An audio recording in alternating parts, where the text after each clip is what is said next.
I'm Dan Farber, filling in for Andy Plesser, and I'm here with Alan Citron, the general manager of TMZ.com. Thanks for joining me. Sure. So TMZ has gotten a lot of scoops lately. Yeah, we've been on a roll, which is a great thing. You don't know how long something like that's going to last, but it's been fun. Now, how do you stack yourself up against traditional media, other competitors? I mean, how do you kind of play that game? Well, mainly I think the difference is we look at the world differently. We really don't see ourselves as traditional media. We don't follow common deadlines. Our basic approach to news is to work our sources, and when we learn something, we publish it, whether that's 1 in the afternoon or 3 o'clock in the morning.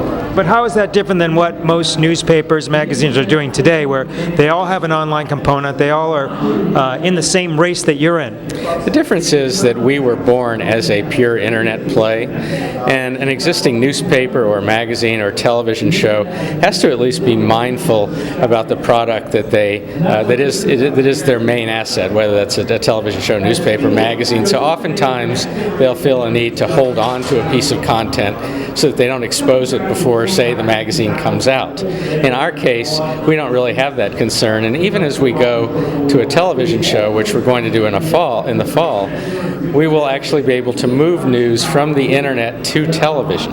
So it'll be a natural flow from one to the other. Is that going to be a real-time TV show?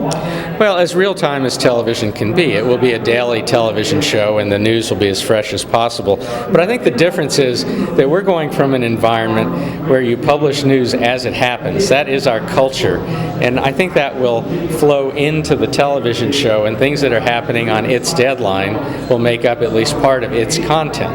Whereas if you start with, say, a magazine, and you're saying that on Wednesday we go to bed, you're holding things back for Wednesday because you want to have a good magazine.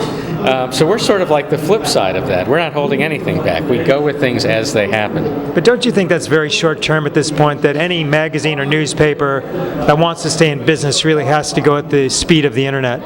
You know, that's a great question. I'm not sure, because on the one hand, yes, everyone should be treating their internet sites as significant assets and feeding those sites as much as they can.